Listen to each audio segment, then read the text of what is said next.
Hello friends, इस video में हम क्लास 12th फिजिक्स के chapter 9 ray optics and optical instrument के बारे में पढ़ेंगे। तो देखिए, किसी भी चैप्टर को पढ़ने से पहले हमारे पास जो सबसे ज़्यादा नेसेसरी चीज़ है वो क्या करनी चाहिए हमको चैप्टर के अंदर जितने भी टॉपिक्स हैं उन सभी को लिस्ट अप कर लेना चाहिए, उनकी एक लिस्ट बना लेनी चाहिए ताकि हमको पता चले कि हमको कौन से टॉपिक्स पढ़ने हैं और कौन से नहीं पढ़ने हैं। तो देखिए, टॉपिक्स हमारे पास क्या क्या है इस चैप्टर के अंदर। रिफ्लेक्शन के बारे में पढ़ना है, image formation, mirror formula, refraction, refraction formula, derivations, कुछ important derivations, total internal reflection, prism और ऑप्टिकल इंस्ट्रूमेंट, जिसमें से मिरर फार्मूला हमारे पास बहुत इंपॉर्टेंट टॉपिक हो गया, स्टार मार्क कर सकते हैं।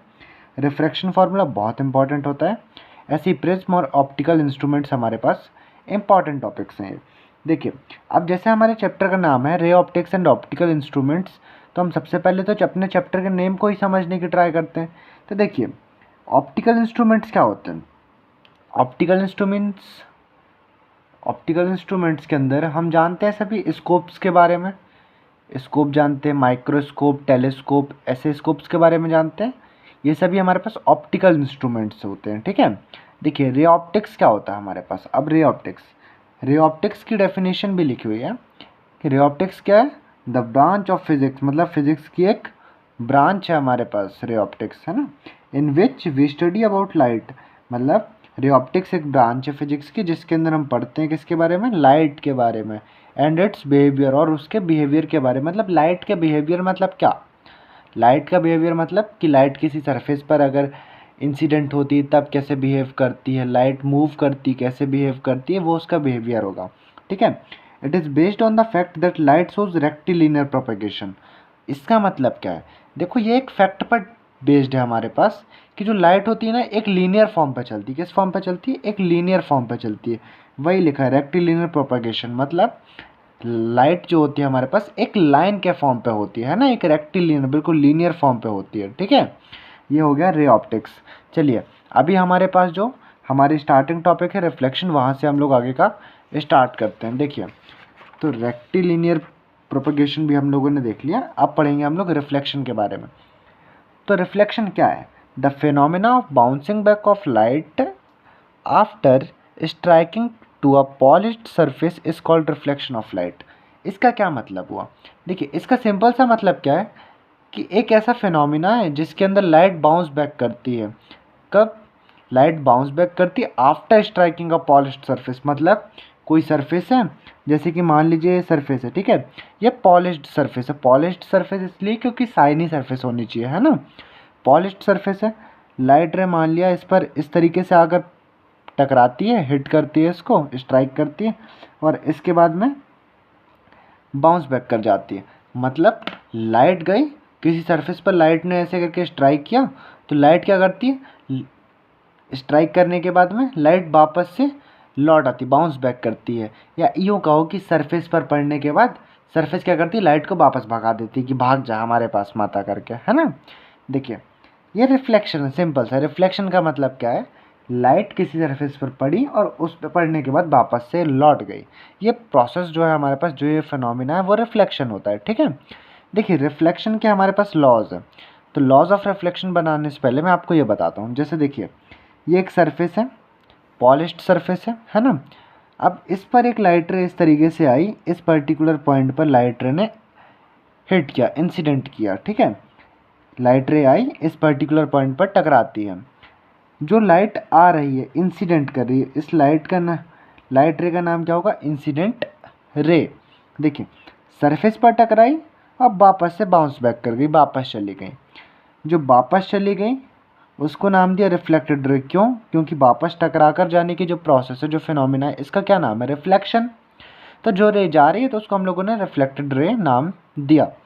अभी देखिए, यहाँ पर अगर मैं एक इस पर्टिकुलर पॉइंट पर एक नॉर्मल ड्रॉ करूँ, नॉर्मल मतलब एक ऐसी लाइन जो इस सरफेस के साथ 90 डिग्रीज के एंगल को फॉर्म करे, तब देखिए इंसिडेंट रे और नॉर्मल, इनके बिटवीन जो एंगल बनेगा, इसको आई का मतलब है हमारे पास सिंपल सा कि इंसिडेंट एंगल या एंगल ऑफ इंसिडेंट भी कहते हैं, है ना। और ऐसी नॉर्मल और रिफ्लेक्टेड रे के बिटवीन एंगल बन रहा है आर, इसको हम लोग रिफ्लेक्टेड एंगल या एंगल ऑफ रिफ्लेक्शन भी कहते हैं। ओके, देखिए अभी हमारे पास दो लॉज हैं, मैं दोनों लॉज को अभी आपको बताता हूँ। दोनों लॉज क्या है हमारे पास? Angle of reflection is always equals to angle of incidence. मतलब जिस भी एंगल के साथ लाइट रे क्या करेगी? इंसिडेंट करेगी। जिस भी एंगल के साथ आई होगी उसी एंगल के साथ क्या करेगी? वो वापस लौट जाएगी। आई होप ये सभी को समझ आ रहा होगा। मतलब जो ये नॉर्मल और इंसिडेंट रे के बिटवीन जो एंगल बनेगा ना, वही एंगल कहाँ पर बनेगा? नॉर्मल और रिफ्लेक्ट रे के बिटवीन भी एंगल बनेगा। ये फर्स्ट लॉ है। लॉ ऑफ रिफ्लेक्शन एग्जाम पे पूछा जाता है 2 मार्कर क्वेश्चंस के अंदर, ठीक है। सेकंड क्या है? Incident ray, reflected ray, normal to the surface और लाई इन सेम प्लेन। मतलब क्या? देखिए सबसे पहले इंसिडेंट रे, रिफ्लेक्टेड रे और नॉर्मल, ये तीनों के तीनों एक ही सरफेस पर आ रहे हैं, एक ही तरफ को आ रहे हैं। देखिए जो हमारी सरफेस है ये है ना, सरफेस के एक ही तरफ को आ रहे हैं, ये सारे के सारे सेम प्लेन पर आ रहे हैं हमारे पास। ये दो लॉज है हमारे पास रिफ्लेक्शन के। आई होप सभी को दो लॉज समझ में आए होंगे। इसके बाद जो अगला टॉपिक है formation of image. Formation of image के अंदर क्या होता है? देखिए फॉर्मेशन ऑफ इमेज हमारे पास है, तो फॉर्मेशन ऑफ इमेज में क्या है? लाइट किसी सरफेस पर टकराई, रिफ्लेक्ट हुई, मीट करी और इमेज बना। कहने का मतलब क्या है? एक सरफेस ऐसे बनाई, यहाँ कोई ऑब्जेक्ट रखा था, ठीक है, ये मान लो ये ऐसे करके कोई एक ऑब्जेक्ट है, इससे लाइट रे इस तरीके से जा रही होंगी, इस तरीके से जा रही होंगी, आड़ी टेढ़ी जा रही होंगी, कैसी भी जा रही होंगी। अब लाइट रे मान लेते हैं सीधी सीधी आई, ऐसे करके लौटी और इस पर्टिकुलर पॉइंट पर आकर मिल गई, ठीक है, इस पर्टिकुलर पॉइंट पर आकर मिल गई। तो जहाँ पर सारी की सारी लाइट रे आपस में इंटरसेक्ट करती है ना, मतलब सारी लाइट रे एक आपस में मिलती हैं, मीट करती है, वहाँ पर ही क्या बनता है? इमेज फॉर्म होती है। वो कैसे होती है हम लोग मिरर के साथ और समझेंगे, बट फॉर्मेशन ऑफ इमेज का सिंपल सा कॉन्सेप्ट इतना है कि लाइट रे आई, किसी सरफेस पर पड़ी, रिफ्लेक्ट हुई, फिर आपस में जब सारी लाइट रेज मिलती हैं, मीट करती हैं, तब हमारे पास इमेज का फॉर्मेशन होता है, ठीक है। कैसे होता है वो अभी हम लोग मिरर्स को लेकर के समझेंगे। देखिए अब जो भी इमेज फॉर्म होती है वो इमेज दो टाइप्स की होती है, एक तो रियल इमेज होती है, एक वर्चुअल इमेज होती है। रियल इमेज का क्या मतलब है? रियल इमेज का मतलब है वो इमेज जो वास्तव में है, रियल में है हमारे पास। और वर्चुअल क्या है? जो सीम होती है। मीन्स वर्चुअल इमेज भी हमारे पास एक टाइप ऑफ इमेज है, इसको भी हम समझते हैं। देखिए समझने का तरीका सिंपल सा होगा, दोनों की डेफिनेशन के अकॉर्डिंग समझें। रियल इमेज क्या है? It is formed when light ray actually meet it can be taken on screen। कहने का क्या मतलब है? इन्होंने बताया कि रियल इमेज कब बनती है? जब लाइट रे टकराने के बाद एक्चुअली मीट करती। क्या करती है? एक्चुअली मीट करती है, मतलब ऑटोमेटिकली मीट करते हैं किसी न किसी पॉइंट पर। And it can be taken on screen. It can be taken on screen मतलब रियल इमेज कहाँ पर बनती है? स्क्रीन पर भी बनाई जा सकती है। सभी को याद होगा रामलीला पर्दे पर चलने लगी है ना, वही रामलीला पर जो इमेजेस बनी होती हैं, हमको उस पर्दे पर जो इमेजेस दिखती हैं वो सारी की सारी रियल इमेजेस होती हैं। रियल पे फील होता है ना बिल्कुल, कि सामने जैसे किसी इंसान का चित्र दिखाई दे रहा हो, वही है, रियल इमेजेस हैं, ठीक है। देखिए रियल इमेज आर इन्वर्टेड। कहने का क्या मतलब है? रियल इमेजेस कैसी होती है? इन्वर्टेड होती है, मतलब उल्टी होकर बनती है। इन्वर्टेड मतलब इन्वर्टेड बनती है, उल्टी बनती। कहने का मतलब, मैं एक एग्जांपल से अगर आप सभी को बताऊं, तो आप शीशे के सामने अगर खड़े होंगे ना, आईने के सामने, और आईने के सामने खड़े होंगे तो आपका जो इमेज होगा वो आईने के अंदर बनेगा, मिरर पे बनता है। और आप अपना राइट हैंड अगर मूव करते हो, ठीक है, आप अपने राइट हैंड को अगर मूव करते हो ना, तो उस इमेज का जो इमेज मिरर के अंदर बनी है उस इमेज का लेफ्ट हैंड मूव करता है, ठीक है। ये जादू नहीं होता कुछ, ये जस्ट हमारे पास जो इमेज होती है ना इन्वर्टेड हो जाती है, और कुछ भी नहीं होता है, ठीक है। ये रियल इमेज की कंडीशन है। मतलब रियल इमेज के एग्जाम्पल भी मिल गए। कहाँ कहाँ पर? जो स्क्रीन पर इमेज बनती है वो रियल इमेज है, जो हमारे पास मिरर पर बनती है वो रियल इमेज है। सेकंड की बात करते हैं, virtual image. It is formed when light rays appear to meet, it can not be taken on screen. कहने का मतलब क्या? देखो इन्होंने क्या बोला, वर्चुअल इमेज ऐसी इमेज है ये तब बनती है जब लाइट रे लगता है कि मिल रही हैं, पक्के में नहीं मिली हैं, लेकिन हम मानते हैं कि लाइट रे मिल रही हैं, या ऐसा लगता है कि लाइट रे मिलने वाली हैं या मिल सकती हैं, तब वर्चुअल इमेजेस फॉर्म होती हैं। देखिए वर्चुअल और रियल इमेजेस फॉर्म हो रही हैं, तो दोनों के अंदर जो डिफरेंस आया ना, कि लाइट रे एक्चुअल में मीट करती है, या फिर जो वर्चुअल इमेजेस हैं हमारे पास उसमें लाइट रे एक्चुअल में मीट नहीं कर रही होती हैं, ऐसा लगता है कि मीट कर रही हैं। तो ये जब हम मिरर से इमेज फॉर्मेशन पढ़ेंगे ना, तब आपको समझ में आएगा कि एक्चुअल में कैसे मीट करती हैं और हमको अपीयर कब होता है कि कैसे मीट कर रही हैं। ठीक है, तो बस अभी डेफिनेशन को थोड़ा थोड़ा सा जस्ट ऐसे ब्रेन पर रख लीजिए कि वर्चुअल इमेजेस और रियल इमेजेस क्या होती हैं, फिर मैं आपको और भी चीज़ें बताता हूँ। अभी देखिए और क्या लिखा है, it can not be taken on screen, मतलब वर्चुअल इमेजेस कहाँ पर नहीं बनती हैं, स्क्रीन पर नहीं बनती। वर्चुअल इमेजेस पर्दे पर नहीं आ सकती हैं। वर्चुअल इमेजेस आर इरेक्ट, मतलब वर्चुअल इमेजेस बनती बिल्कुल सीधी हैं, जैसे रहती है वैसे ही बनती है। ठीक है, वर्चुअल इमेजेस वैसी ही बनेगी जैसी ओरिजिनल पे ऑब्जेक्ट है हमारे पास। ठीक है, आगे मैं आपको अभी और बताता हूँ इनके बारे पे। अब स्फेरिकल मिरर्स, हमारे जो सिलेबस है उसके अंदर मेनली हमारे पास स्फेरिकल मिरर है। ठीक है, तो मिरर क्या होता है, it is the part of a hollow sphere, मतलब कोई स्फेयर होगा, गोला होगा बहुत बड़ा सा जो कि खाली होगा, हॉलो होगा बिल्कुल, है ना, whose one surface is polished and other is reflecting. देखिए अगर ऐसे करके आप एग्जांपल से समझे, तो अगर ऐसे करके एक बड़ा सा गोला हो, इसका छोटा सा हिस्सा ये निकाल लिया, ये हिस्सा इस तरीके से कुछ बनेगा, और हिस्से निकाल लो तो ऐसे करके छोटा सा कुछ हिस्सा बनेगा, जिसका एक साइड पॉलिश्ड होगा एक साइड पॉलिश्ड नहीं होगा। तो देखिए जैसे यहाँ पर है, मैंने अंदर साइड को पॉलिश किया, अब बाहर साइड पॉलिश नहीं की है, अंदर साइड को पॉलिश किया और बाहर साइड पॉलिश नहीं की है, तब हमारे पास एक मिरर होगा, फॉर्म हो जाएगा एक मिरर। इसको नाम देते हैं कॉन्वेक्स मिरर। क्या नाम देते हैं इसको, कॉन्वेक्स मिरर। ठीक है, और देखिए इसी तरीके से हमारे पास अभी क्या है, और हिस्सा है जिसमें मैंने बाहर साइड को क्या किया है, मैंने बाहर साइड को पॉलिश किया, अंदर वाले हिस्से को पॉलिश नहीं किया। जब मैं बाहर साइड पॉलिश करूं अंदर साइड पॉलिश नहीं करूं तो एक केव जैसी फॉर्म हो जाती है। तो इसको हम लोग क्या कहते हैं, कॉनकेव मिरर। क्या कहते हैं, कॉनकेव मिरर। देखिए अभी कुछ कुछ चीज़ें होती हैं, क्या होती हैं मैं आपको यहाँ बताता हूँ। जैसे किसी स्फेयर का पार्ट होगा, अब स्फेयर के लिए एक सेंटर होगा, और सेंटर से स्फेयर का जो हमारे पास बाउंड्री है वहाँ तक की जो डिस्टेंस होगी वो रेडियस होगी। अब अगर मैं किसी स्फेयर के एक हिस्से को लूँ, जैसे इस स्फेयर के मैंने इस हिस्से को लिया, तो यहाँ जो ये डिस्टेंस है ये क्या है, रेडियस ही तो है, और ये जो होगा ये सेंटर ही होगा। वैसे देखिए यहाँ पर मैंने एक मिरर बनाया है। ठीक है, ये मिरर बना हुआ है, ये मिरर के सेंटर पॉइंट को लिया, और यहाँ पर ये सेंटर वो सेंटर हमने कंसीडर किया है जो सर्कल का सेंटर, सर्कल मतलब यहाँ पर सर्कल नहीं है, वैसे ये हॉलो स्फेयर है ना, स्फेयर का जो सेंटर है वो है। सेंटर से मैंने इस को मिलाया, किसको मिलाया, इस मिरर को मिलाया, तो जो टोटल डिस्टेंस है ये क्या हो जाएगी हमारे पास, सेंटर सॉरी ये जो हमारे पास डिस्टेंस है ये क्या हो जाएगी हमारे पास, रेडियस ऑफ कर्वेचर। कर्वेचर मतलब ये कर्व है ना, इस स्फेयर के छोटे से हिस्से को कर्व कहेंगे, इस कर्व की क्या है, रेडियस है, रेडियस ऑफ कर्वेचर है। और इस पर्टिकुलर पॉइंट को क्या कह देंगे हम, जो कि सेंटर था स्फेयर का, इसको ही हम लोग कहते हैं सेंटर ऑफ कर्वेचर। अब देखिए जिस पॉइंट से हम लोग सेंटर का डिस्टेंस देख रहे हैं, तो उस पॉइंट को हम क्या नाम देते हैं, पोल। क्या नाम देते हैं, पोल नाम देते हैं। ठीक है, देखिए पोल और सेंटर ऑफ कर्वेचर, इन दोनों के बीचों बीच में एक पॉइंट होता है जिसका नाम देते हैं हम लोग फोकस। क्या नाम देते हैं, फोकस। और पोल से लेकर फोकस तक की जो डिस्टेंस होती है इसको हम लोग नाम देते हैं फोकल लेंथ। क्या नाम देते हैं, फोकल लेंथ। ठीक है, अब देखिए ये तीनों पॉइंट्स एक ही लाइन पर आ रहे हैं, centre of curvature, focus and pole, इन सभी को मिलाने वाली जो लाइन है ना, इसी को हम लोग क्या कहते हैं, प्रिंसिपल एक्सिस। क्या कहते हैं हम लोग इसको, प्रिंसिपल एक्सिस कहते हैं। आई होप सभी को पार्ट समझ में आए होंगे यहाँ पर मिरर के। चलिए आगे अब हम लोग कुछ और चीज़ें देखते हैं।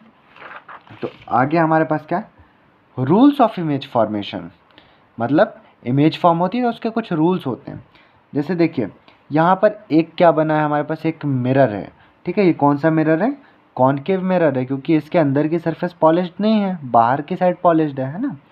ये बना ली हमने क्या, इसकी एक प्रिंसिपल एक्सिस, प्रिंसिपल एक्सिस बनाई। This is centre of curvature for this mirror and this is focus for this mirror, है ना। अभी देखिए पहली कंडीशन क्या कहती है कि light ray parallel to principal axis, मतलब अगर प्रिंसिपल एक्सिस के पैरेलल कोई लाइट रे आ रही है ना, प्रिंसिपल एक्सिस के पैरेलल कोई लाइट रे आ रही है, तो मिरर से टकराने के बाद, मिरर को स्ट्राइक करने के बाद रिफ्लेक्ट होकर वो किधर से जाती है हमारे पास, फोकस से। किधर से जाती है, फोकस से। ठीक है, अगर प्रिंसिपल एक्सिस के पैरेलल आएगी तो मिरर को स्ट्राइक करने के बाद फोकस से लाइट रे जाएगी। ठीक है, ये पहला रूल है हमारे पास। सेकंड रूल क्या कहता है, लाइट रे passing through focus will become parallel after reflection. मतलब अगर हमारे पास सेकंड कंडीशन पे दिया है कि लाइट रे अगर डायरेक्टली फोकस को क्रॉस करते हुए जाए, कहाँ जाए, डायरेक्टली फोकस को क्रॉस करते हुए हमारे पास मिरर को स्ट्राइक करे, तब कैसे हो जाती है वो, फोकस से जाने के बाद जैसे ही स्ट्राइक करेगी वो हमारे पास रिफ्लेक्ट होकर के प्रिंसिपल एक्सिस के पैरेलल हो जाएगी। देखिए अगर ध्यान दिया हो आप लोगों ने तो दोनों कंडीशंस लगभग एक दूसरे के अपोजिट हैं। एक बारी क्या आई, अगर पैरेलल लाइन है तो स्ट्राइक करके फोकस से जाएगी, सेकंड पे कि अगर फोकस से आ रही है तो स्ट्राइक करने के बाद पैरेलल जाएगी। दोनों लगभग एक जैसी है ना, एक दूसरे के उल्टी बिल्कुल, ठीक है। देखिए तीसरा रूल क्या है हमारे पास, तीसरा रूल कहता है लाइट रे passing through centre of curvature will retrace its path. इसका क्या मतलब है, इसका सिंपल सा मतलब ये है कि लाइट रे अगर हमारे पास सेंटर ऑफ कर्वेचर से आए, कहाँ से आए, सेंटर ऑफ कर्वेचर से, तो जिस रास्ते से वो आई है ना उसी रास्ते से वापस हो जाती है। देखिए ये लाइट रे बिल्कुल ऐसे आई, इस पॉइंट पर हिट करी और इसके बाद में वापस से उसी पाथ में मूव कर गई, वापस हो गई, रिट्रेस हो गई, है ना। तो हमारे पास ये तीन रूल्स हैं, ठीक है। ये क्या है, हमारे पास तीन रूल्स हैं, किसके लिए, इमेज फॉर्मेशन के लिए। आई होप ये सभी को समझ आया होगा। अभी देखिए हमारे पास दो टाइप्स के मिरर पढ़ते हैं हम लोग, एक तो कॉन्वेक्स मिरर, एक तो concave mirror.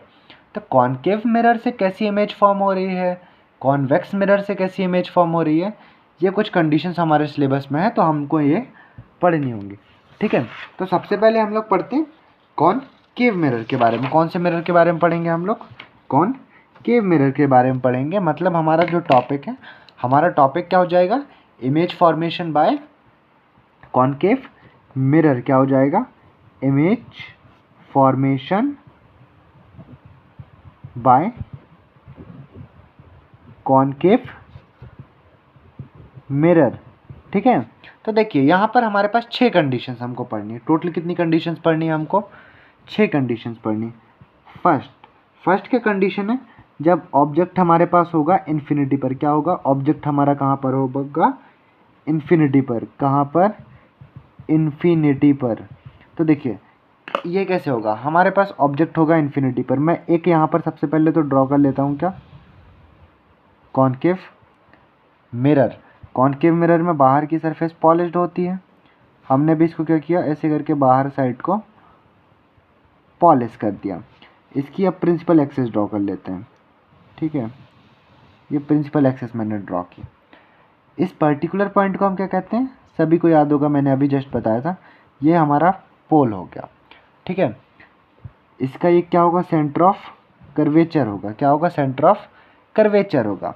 And centre of curvature and pole के बिटवीन, बीचों बीच में एक पॉइंट होता है जिसको हम लोग नाम देते हैं क्या, फोकस, ठीक है। अभी अगर इमेज इन्फिनिटी पर है, सॉरी ऑब्जेक्ट हमारे पास क्या है, इन्फिनिटी पर। ऑब्जेक्ट अगर इन्फिनिटी पर होगा तो लाइट रेज ऐसे ही आएंगे हमारे पास। जैसे ही मैं मान लो इधर पर कहीं कोई ऑब्जेक्ट होता है इस तरीके से, ठीक है, मैं जस्ट ऐसे मान रहा हूँ कि यहाँ कहीं कोई ऐसे करके ऑब्जेक्ट होता तो इससे लाइट रेज आती। और हमने पहले रूल के अंदर ही पढ़ा है क्या, कि लाइट रे अगर कैसे आए, पैरेलल आए, किसके, प्रिंसिपल एक्सिस के, तो आफ्टर स्ट्राइकिंग वो कहाँ से जाती है हमारे पास, फोकस से जाती। मतलब अगर इधर से लाइट रे आई होती तो स्ट्राइक करने के बाद वो इस पाथ पर चली जाती। बात सही है। अभी देखिए इधर से, अगर इधर से लाइट रे आ रही है इस तरीके से इधर तक आई, इस पाथ से आई, पैरेलल आई प्रिंसिपल एक्सिस का, टकरा के कहाँ से चली जाएगी वो, फोकस से। मतलब इस पाथ से आई और इस पाथ से गई। तो देखिए हमने अभी थोड़ी देर पहले जस्ट एक चीज़ और पढ़ी थी कि जब लाइट रेज मीट करती हैं तब हमारे पास क्या बनती, इमेज। इस पर्टिकुलर पॉइंट पर दोनों लाइट रेज क्या कर रही हैं, इंटरसेक्ट कर रही हैं, मीट कर रही हैं। तो यहीं पर क्या बनेगा, हमारा इमेज बनेगा। तो देखिए हमको यहाँ पर इस रे डायग्राम के बाद ना जितनी भी कंडीशंस मिलेगी, रे डायग्राम पे हमको 2-3 चीज़ें बतानी होती हैं। एक तो इमेज कहाँ पर बनी है हमारे पास, तो देखिए इमेज की जो पोजीशन है ना, इमेज ऑन फोकस, कहाँ पर बनी है, इमेज ऑन फोकस। साइज़ आप देख के बता सकते हैं, साइज़ क्या है इसका, पॉइंट साइज़। इमेज किस साइज़ की बनी है, पॉइंट साइज़ की बनी है। इसके अलावा इसका नेचर क्या होगा, देखिए दूर अगर कोई चीज़ रखी हो, हम जस्ट ऐसे समझते हैं अगर कोई चीज़ दूर रखी है वो हमको दिखेगी। किस तरीके से दिखेगी? बहुत छोटी सी दिखेगी बट रियल ही दिखेगी, है ना, बहुत छोटी सी दिखेगी बट रियल दिखेगी। तो ये इमेज कैसी फॉर्म हो रही है हमारे पास? रियल। अब डेफिनेशन के अकॉर्डिंग अगर मैं बताऊं तो रियल इमेज के डेफिनेशन पे हमने क्या पढ़ा था कि जब लाइट रेज एक्चुअली मीट करती, क्या करती हैं? एक्चुअली मीट करती हैं। तो देखिए लाइट रे यहाँ पर हमने कुछ थोड़ी किया है, लाइट रे सीधे आई, रिफ्लेक्ट हुई, ऊपर साइड से भी और नीचे साइड से भी रिफ्लेक्ट हुई, खुद ही मीटअप कर गई, खुद ही मीटअप कर जाएंगी। तो हमारे पास कैसी इमेज बनेगी? रियल इमेज बनेगी। और रियल इमेज कैसी होती है हमारे पास? इन्वर्टेड होती है। ठीक है, आपसे हर रे डायग्राम के लिए, हर कंडीशन के लिए सिर्फ इतनी ही चीज़ें पूछी जाएगी। क्या? इमेज कहाँ बनती है, इमेज का नेचर क्या है, इमेज का साइज क्या है। ठीक है, चलिए अब हम लोग सेकंड कंडीशन की बात करते हैं।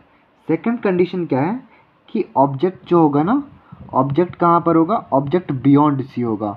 बियॉन्ड सी मतलब क्या है इसका? देखिए object beyond C means centre of curvature के बाहर होगा कोई ऑब्जेक्ट। देखिए इसका रे डायग्राम बताता हूँ। इसके लिए भी हम एक क्या ड्रॉ करेंगे? इसके लिए भी हमको एक कॉनकेव मिरर ड्रॉ करना पड़ेगा। इसकी एक प्रिंसिपल एक्सेस होगी और यहाँ पर बाहर की सरफेस इसकी पॉलिश्ड होगी। ठीक है, ये पॉलिश्ड है। इस पर्टिकुलर पॉइंट का नाम होता है पोल, यहाँ कहीं पर होता है फोकस और यहाँ कहीं पर होता है हमारे पास सेंटर ऑफ कर्वेचर।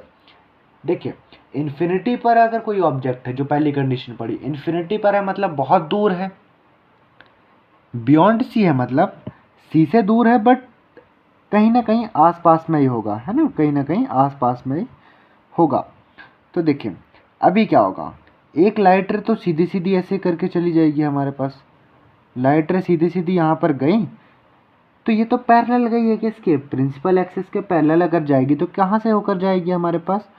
फोकस से होकर जाएगी। कहाँ से होकर जाएगी?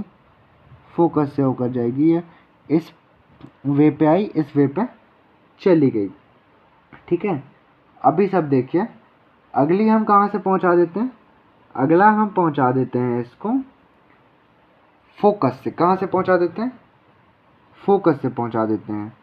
ठीक है, अब अगर ये फोकस से जाए तो हम सभी ने पढ़ रखा है कि फोकस से जाने के बाद कहाँ से जाती है लाइट रे? बिल्कुल पैरेलल होके जाती है। इस वे पे गई तो कैसे हो जाएगी हमारे पास? ये पैरेलल, पैरेलल हो गई, इस पर्टिकुलर पॉइंट पर मिल रही है मतलब यहाँ पर इमेज फॉर्म होगी हमारे पास। ठीक है, यहाँ पर इमेज फॉर्म होगी।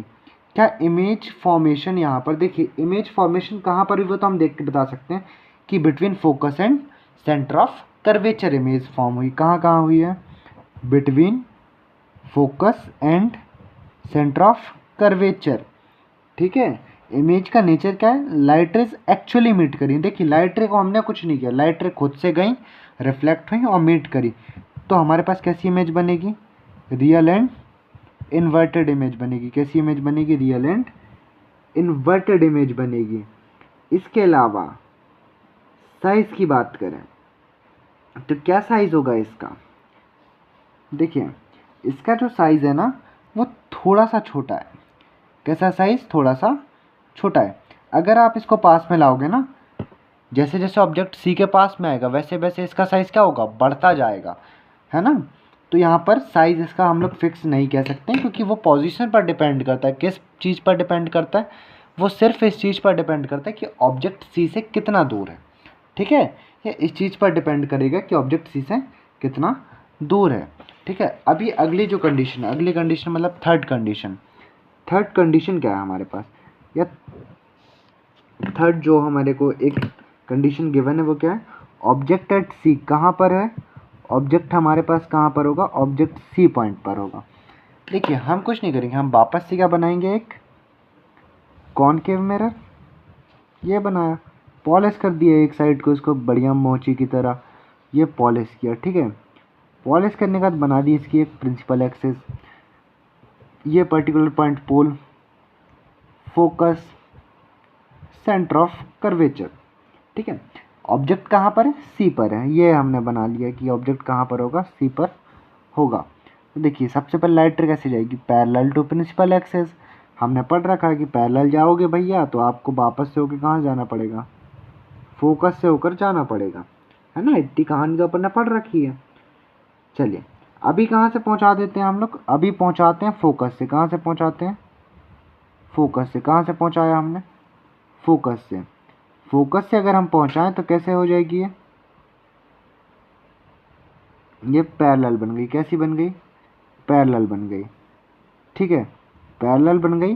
दैट मीन्स देखिए ड्राइंग थोड़ी सी प्रॉब्लम ड्राइंग पे इसलिए आई है क्योंकि ये मेज़रमेंट थोड़ा सा इशू था हमारे पास, इसलिए ये पर्टिकुलर पॉइंट इधर कहीं पर आकर मिल गई। बट ये लाइट रे मिलनी कहाँ पर चाहिए थी हमको, इस तरीके से इधर वाले पॉइंट पर मिलनी चाहिए थी। कहाँ पर मिलनी चाहिए थी, इस पॉइंट पर। तो आप लोग जनरली उसको मेज़रमेंट के साथ अगर बनाएं तो आपको क्लियर मिलेगी। अदरवाइज़ मैं इसको क्लियर बना करके भी आप लोगों को इसकी इमेज को मैं अलग से अपलोड कर देता हूँ, है ना, कि मेज़रमेंट के साथ बना करके। अभी जस्ट समझ लीजिए कहाँ कहाँ पर बनती है, किस तरीके से बनती है। ठीक है, और एक काम करते हैं हम कि इन सभी की जो कंडीशंस के वाइज इमेज फॉर्मेशन की जो वीडियो होगी, ये वीडियो मैं सेपरेट नाप करके आप लोगों को एक फ़िक्स मेज़रमेंट के साथ में बनाकर बताता हूँ, ताकि जो इमेज फॉर्मेशन होगा वो बिल्कुल भी गलत नहीं होगा हमारे पास। मतलब इस तरीके से थोड़ी बहुत जो माइनर इस पर डेविएशंस होंगे ना वो नहीं आएंगे। तो मैं इमेज फॉर्मेशन आप सभी को एक साथ पे एक बारी पे बता दूंगा। ठीक है, जो कि हम लोग अगले वाले वीडियो पे कर लेंगे। अगले वाले वीडियो पे हम लोग इमेज फॉर्मेशन की सारी कंडीशंस को करेंगे। तो अभी इस वीडियो में हम लोग लास्टली एक चीज़ और कर लेते हैं, क्या कि यूजेस की बात कर लेते हैं कि क्या क्या यूजेस हैं। तो देखिए यूजेस ऑफ कॉनकेव मिरर, क्या करेंगे, यूजेस ऑफ कॉनकेव मिरर। क्या क्या कॉनकेव मिरर के यूजेस हैं, इन हेडलाइट ऑफ व्हीकल।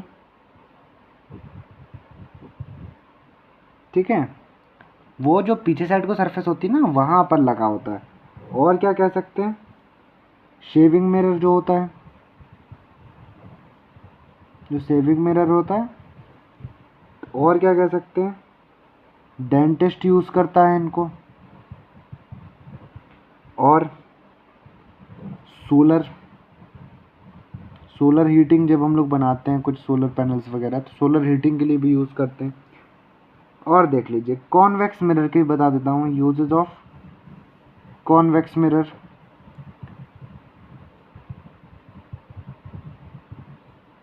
ये कहाँ कहाँ पर हो जाते हैं हमारे पास, जो रियर व्यू मिरर होता है हमारे पास, है ना, किसका होता है रियर व्यू मिरर, किसका होता है, व्हीकल में होता है ना।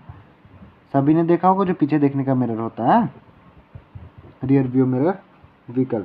ठीक है, as security mirrors in shops. और किसके लिए यूज जाता है, सिक्योरिटी मिरर्स।